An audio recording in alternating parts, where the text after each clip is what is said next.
mga tanim ng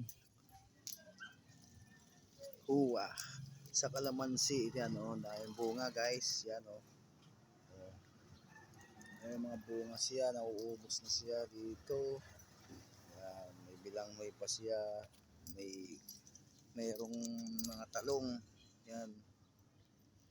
Ayan o, mga bunga yung talong.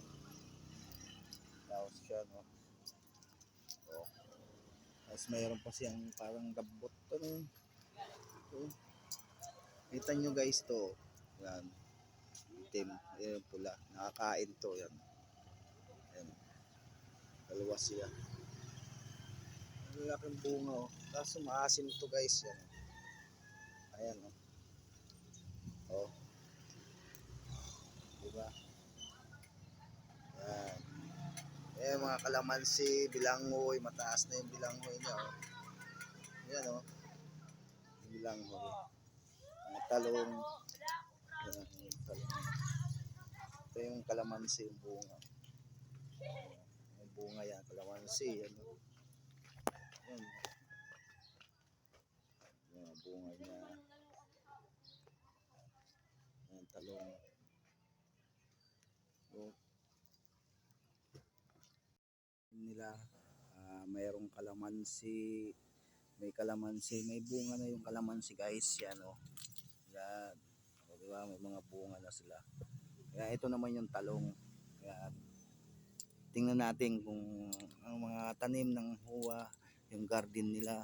Ayan, ito yung talong, may bunga na siya guys. Maganda kasi guys pag may tanim ka ng mga gulayin. Ayan, may tanim na siya. Ayan. Ayan, ito yung kalamansi, may bunga na siya. O, diba, ang ganda. O. Ito yung napitas ko. Ayan, ng pagkain. Ito yung puno niya. Ito yung puno niya. O, diba? May tanim sila dito. Ganda ito, may mangga sila, may mga kwan, may bilanghoy, may papaya. Ayan oh, may papaya sila. O, diba? Yan ang tanim ng ating magandang namumuno sa huwa natin. May mga hardin sila. Yan.